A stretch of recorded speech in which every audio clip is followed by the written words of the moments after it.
অন্ধকার এক সন্ধ্যায় কাপা হাতে ধরা ছায়া, বন্ধুর চোখে জ্বলে উঠল শেষ বিশ্বাসের আলোটা। ভুলের ধারালো দাগে রক্ত মেখে যায় আকাশ। আমি আজও শুনি সে নীরব চিৎকার।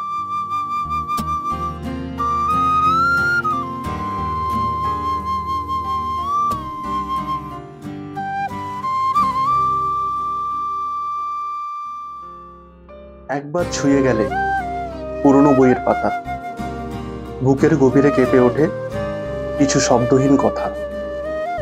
তোমার ফেলে যাওয়া চিরকুটে লেখা আছে, ফিরে এসো রোদ মুছে গেলে।